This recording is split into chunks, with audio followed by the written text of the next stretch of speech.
Quinta-feira, 17 de novembro de 2022. Você vai ver como os militares viram as manifestações no dia 15 de novembro. As especulações sobre a bomba que o PL poderá jogar no colo do TSE. Lula critica Bolsonaro na COP27. Deputado cobra investigação da viagem de Lula em jatinho. O esquenta da bancada da Lava Jato no Congresso e o custo da farra dos ministros em Nova York, você vai ver aqui no Nas Redes.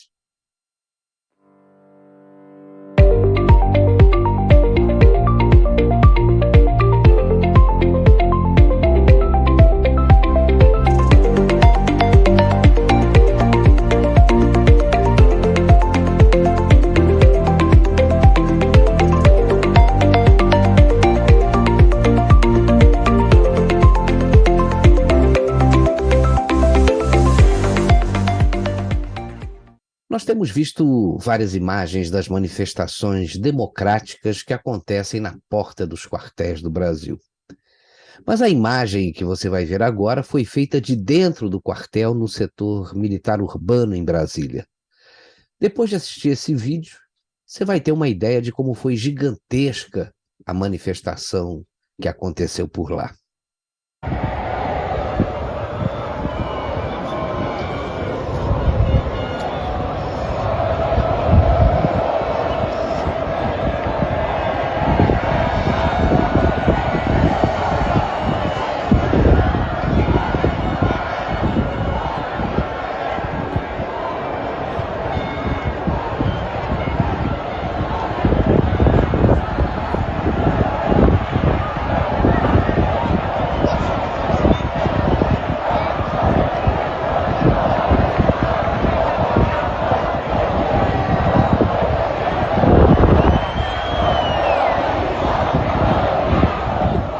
Muita gente questiona o local escolhido pela população para fazer essas manifestações. O establishment e a imprensa militante veem os atos como antidemocráticos. E a maioria dos veículos de comunicação, por incrível que pareça, omite os fatos. Alguns jornalistas de emissoras com viés mais à direita acham que o local onde a população está não é o adequado. Insistem em dizer que esse movimento deveria ser feito na porta do Congresso Nacional. Eu ouvi a opinião de algumas pessoas e a maioria justifica a escolha do local por questões de segurança e pelo fato do Congresso estar de 4 para o Supremo e com um presidente omisso e aliado do presidente eleito e do ministro Alexandre de Moraes. Lembram que se não estivessem em área militar, poderiam ser expulsos do local pela polícia, talvez até à base de pancada. As manifestações demonstram que uma grande parte da população não acredita mais nas instituições. Isso é muito sério.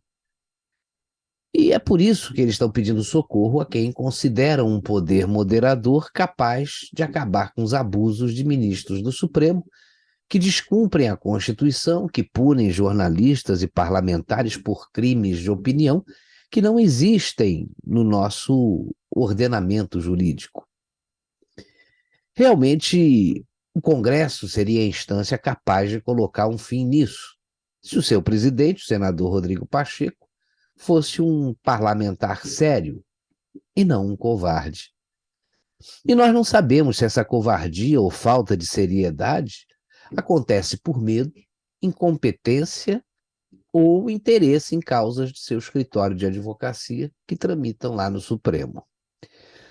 O ministro Alexandre de Moraes deturpou o conteúdo da carta do ministro da Defesa sobre a avaliação daquelas caixinhas, que é bom a gente não falar o nome para não ter aqui o canal suspenso.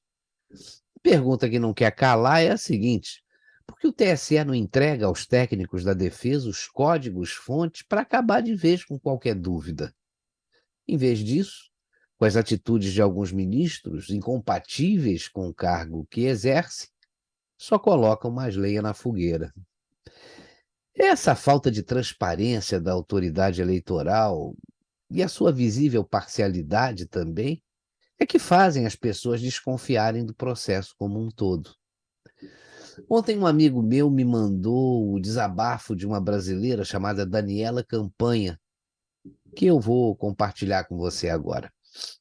Ela disse que espera, sinceramente, que esse tempo nebuloso passe logo, mas tudo na vida serve como aprendizado. E, segundo ela, que aprendizado. Estamos escrevendo aí uma nova história para o Brasil.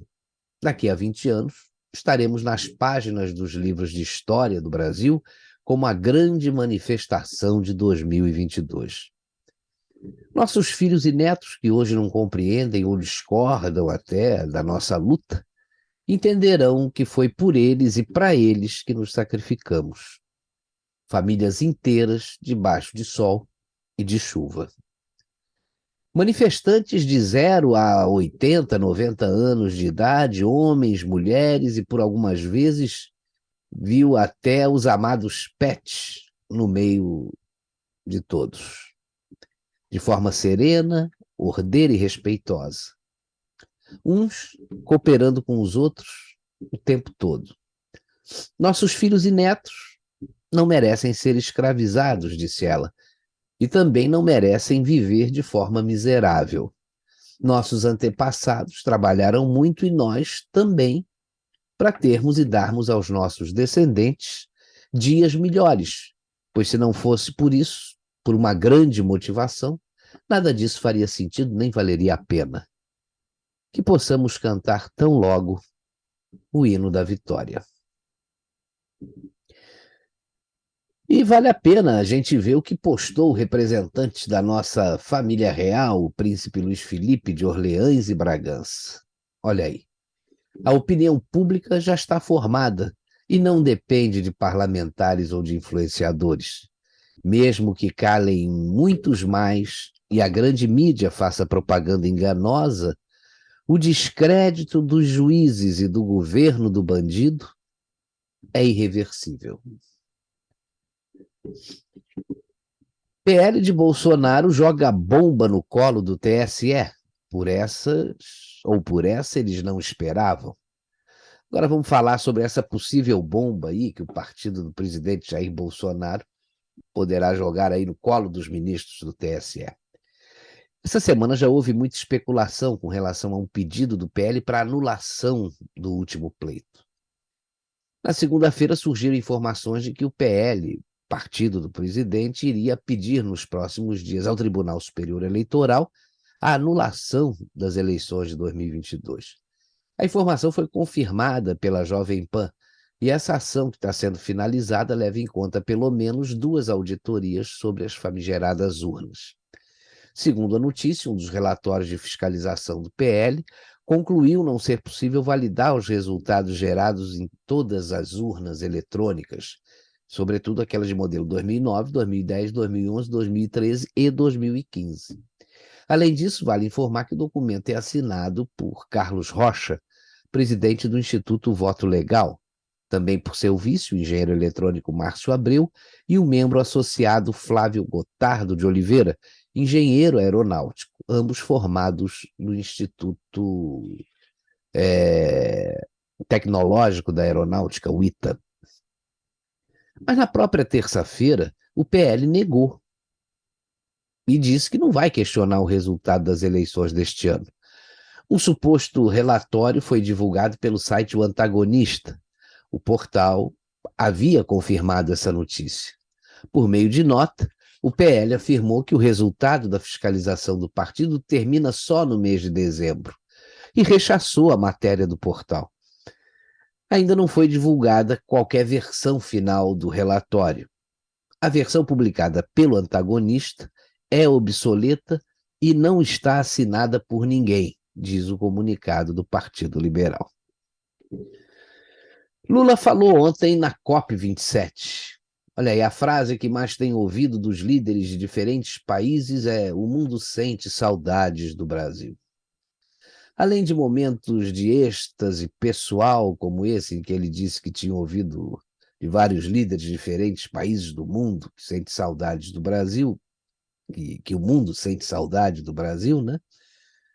Lula também jogou para a plateia quando sugeriu que a próxima COP seja realizada na Amazônia.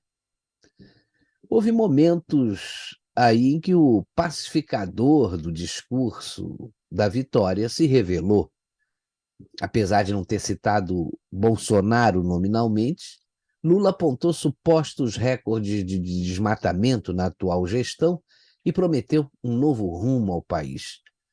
Lula disse que, infelizmente, desde 2019, o Brasil enfrenta um governo desastroso em todos os sentidos, no combate ao desemprego e às desigualdades, na luta contra a pobreza e a fome, no descaso com uma pandemia que matou 700 mil brasileiros, no desrespeito aos direitos humanos, na sua política externa que isolou o país do resto do mundo e também na devastação do meio ambiente. Da mesma forma que Lula não deveria estar de volta à presidência por todo o seu passado recente e pelas condenações que recebeu, ele, enquanto presidente eleito, não deveria estar participando aí dessa COP27. Os organizadores do evento, que fizeram o convite a ele, no meu ponto de vista, cometeram uma gafe diplomática sem precedentes. Embora o presidente Bolsonaro não esteja participando do evento, o ministro do Meio Ambiente está presente e representa o atual governo do Brasil, que só vai deixar de ser governo a partir de 1º de janeiro. Veja que a presença de Lula falando mal do governo, que está representado oficialmente na COP27 por um ministro de Estado, é um desrespeito ao país. Pelo menos o nosso ministro, em seu pronunciamento, ele lembrou aí das ONGs que só estão atrás de dinheiro, tendo como fachada a causa ambiental, e também da hipocrisia dos ambientalistas de plantão, quando se deslocam para uma conferência que prega o respeito e ações concretas em benefício do meio ambiente, chegando aí de jatinhos que poluem muito. Só para ter uma ideia, a emissão média de gases do efeito estufa por passageiros em aviões particulares é de 5 a 14 vezes maior que a média por passageiros em aviões de carreira. Como dizia um amigo meu, essas organizações aí, conferências internacionais, são como a gravata. Elas são indispensáveis, mas completamente inúteis. Uma hipocrisia só. Deputado cobra investigação de viagem de Lula em jatinho. O Agora Notícias Brasil publicou a matéria informando que o deputado Biratã Sanderson, do PL do Rio Grande do Sul, encaminhou um ofício ao Procurador-Geral da República, Augusto Aras, cobrando uma investigação sobre a viagem que o presidente eleito Luiz Inácio Lula da Silva fez utilizando o jatinho do empresário José Seripieri Júnior, dono da Que Saúde. Um dos vice-líderes do governo na Câmara questiona os valores para fretar uma aeronave do porte do avião utilizado aí para a viagem ao Egito. Cumpre assinalar, segundo o vice-líder do governo, que o valor do aluguel de uma aeronave desse porte, um Gulfstream 600, gira em torno de US$ 10.000 a hora. Ou seja, trata-se de um fretamento milionário cujas circunstâncias merecem urgente apuração, diz Sanderson no documento. Dá para a gente ter uma ideia, né, de quanto foi gasto, pelo menos uns 3 milhões nessa viagem aí, porque são 13 horas, US$ 10.000 a hora, 1.300.000, mas quase 3 milhões de reais, né? É brincadeira. Bom, só para lembrar que Lula viajou aí para a 27ª Conferência das Nações Unidas sobre Mudanças do Clima, COP27, acompanhado do milionário proprietário do avião, e já foi preso pela Operação Lava Jato. Seripieri não apenas emprestou o avião, como também viajou para participar do evento. E já que o assunto é farra, eu pergunto se você tem ideia do custo da viagem dos ministros do Supremo para o evento promovido pelo ex-governador de São Paulo, João Dória, em Nova York.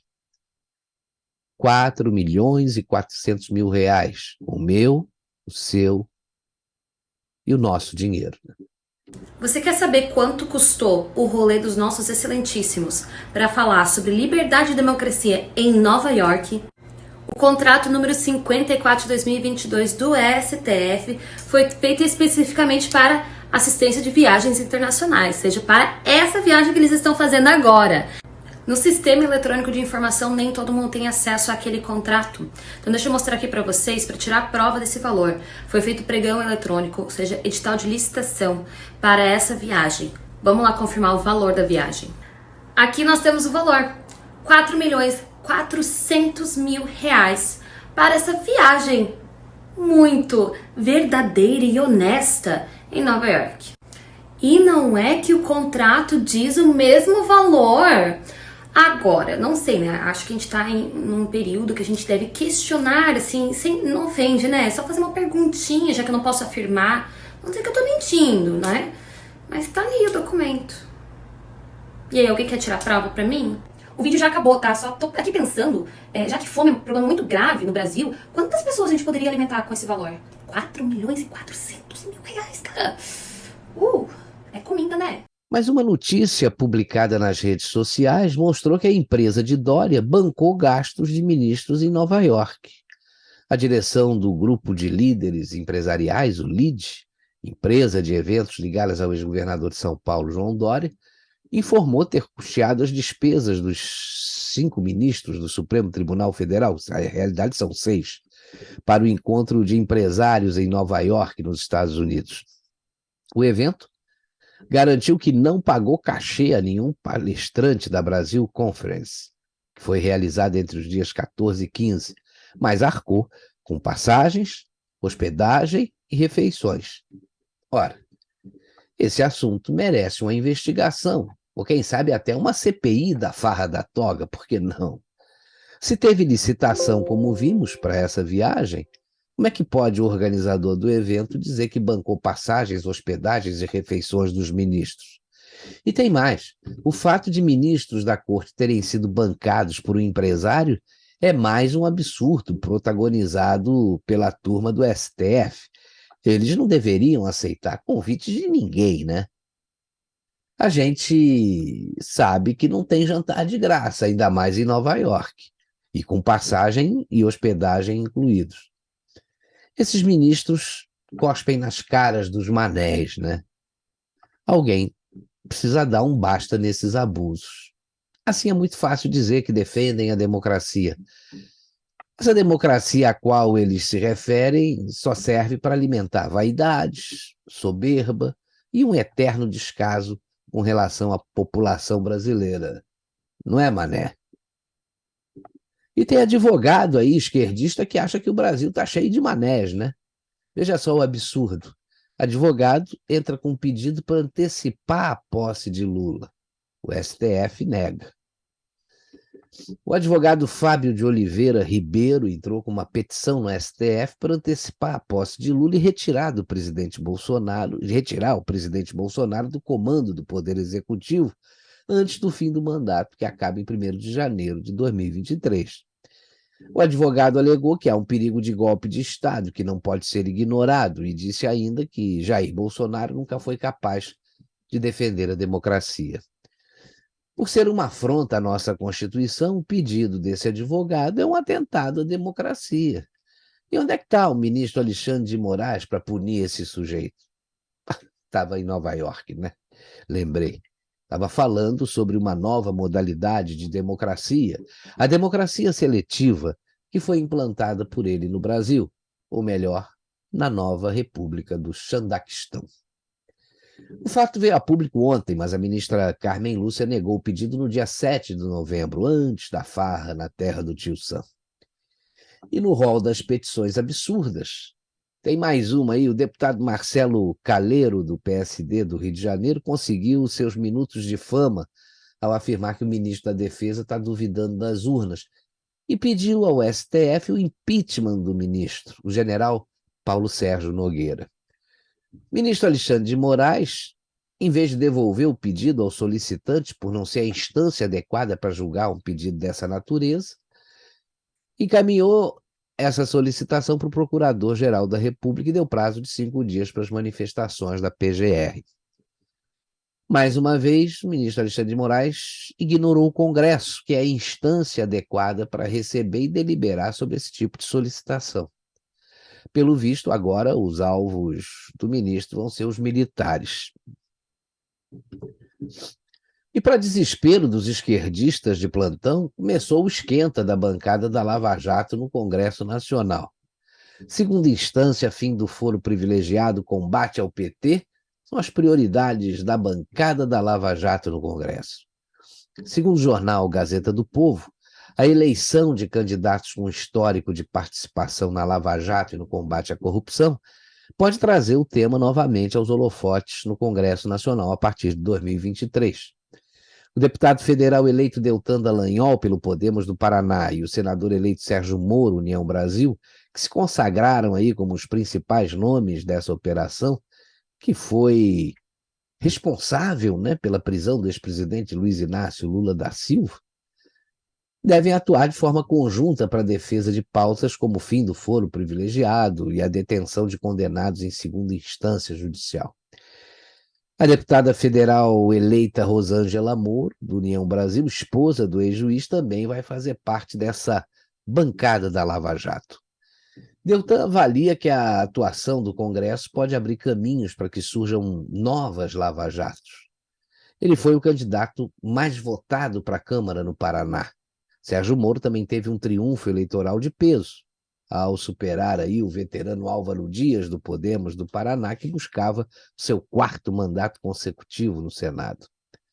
Já Rosângela Moro obteve 217 mil votos em São Paulo, número maior do que o de nomes como o ex-presidente do PT, Rui Falcão, e do deputado Capitão Augusto, vice-presidente nacional do PL. Deltan Dallagnol avalia que o Brasil passou por retrocessos recentes impostos pelo Supremo Tribunal Federal e também pelo Congresso.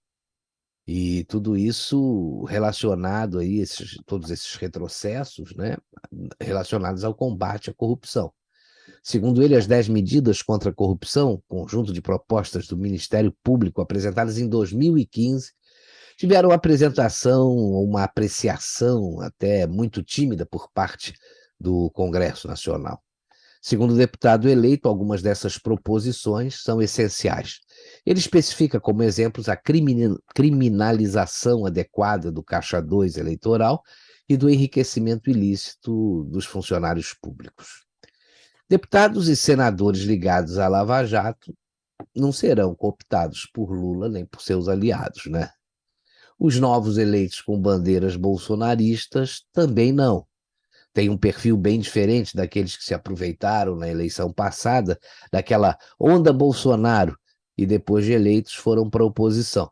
Se você olhar a lista, todos os que traíram o voto dos eleitores acabaram no ostracismo.